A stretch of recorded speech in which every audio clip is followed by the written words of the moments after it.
ഇത്തവണ ഓണവിപണിയെ കണ്ണീരിലാഴ്ത്തി തമിഴ്നാട്ടിൽ രൂക്ഷമായ വരൾച്ച. മഴ കനിയാത്തതിൽ പൂക്കളുടെയും പച്ചക്കറികളുടെയും ഉൽപ്പാദനം സാരമായി കുറഞ്ഞു. ഇതോടെ കേരളത്തിലേക്ക് ഓണക്കാലത്തെത്തുന്ന പൂക്കൾക്കും സദ്യയ്ക്കുള്ള പച്ചക്കറികൾക്കും വില ഉയർന്നിരിക്കുകയാണ്.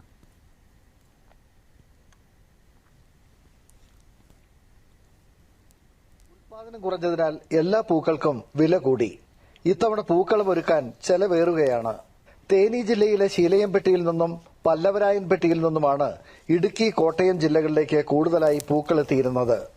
തേനി ജില്ലയിലെ ഏറ്റവും വലിയ പൂപ്പാടങ്ങളിൽ ഇത്തവണ മഴ കുറഞ്ഞതോടെ ഉൽപാദനം പകുതിയിലും താഴെയായതായി കർഷകർ പറയുന്നു. மகசூல் கம்மினால விவசாயிகள் பெரிய பாதிப்பு ஏற்பட்டிருக்கு. அதே மாதிரி காய்கறியிலையும் மிகப்பெரிய பாதிப்பு, காய்கறி விலை எல்லாமே கூடி இருக்கு. விளைச்சல்ல மிகப்பெரிய குறைபாடு இருக்கு. இதுதான் இந்த தடவை ஓணத்துக்கு இங்கே தமிழ்நாட்டிலிருந்து பூ குறைவான முறையில் கொடுக்க முடியுது. இல்லைன்னா இதுக்கு முன்னாடிலாம் பூ நிறையா பூ இங்கேருந்து ஏற்றுமதி ஆகும், நல்ல விலைக்கு பூ வித்துட்டு இருந்துச்சு. இதெல்லாம் விலை கூடுதலாக இருந்தாலும் பூ உற்பத்தி கம்மியானனால பூ நம்ம தேவைகளவு கொடுக்க முடியல. இங்கேயே மிகப்பெரிய டிமாண்டாக இருக்குது. பூ அடிச்சு பிடிச்சி எல்லாரும் வாங்கிட்டு போயிட்டு இருக்காங்க.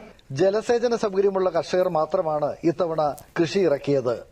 തമിഴ്നാട്ടിൽ നിന്ന് കേരളത്തിലെ വിപണികളിലേക്ക് പൂക്കൾ എത്തിയപ്പോൾ പൂക്കളുടെ വില വീണ്ടും ഉയർന്നു. ഓണക്കാലത്ത് ഏറ്റവും കൂടുതൽ ഡിമാൻഡുള്ള പൂക്കളായ ചെണ്ടുമല്ലി, വാടാമല്ലി, അരളി, മുല്ലപ്പൂ, പിച്ചകം തുടങ്ങി എല്ലാ പൂക്കളുടെയും വില വർദ്ധിച്ചു. பூ விலை இது ஆரஞ்சு நல்லா விலை போகுது, 120 ரூபா. மஞ்சள் 80 ரூபா, 90 ரூபா, 50 ரூபா. துளசி 40, செவந்தி 150 200 250 வரைக்கும் போகுது. வெள்ளைச்செவந்தி 250 300 350 வரைக்கும். கோழி 80 ரூபா 60 ரூபான்னு போகுது. ഒരാഴ്ചക്കാലമായി തമിഴ്നാട്ടിലെ പൂവിപണികൾ സജീവമാണ്.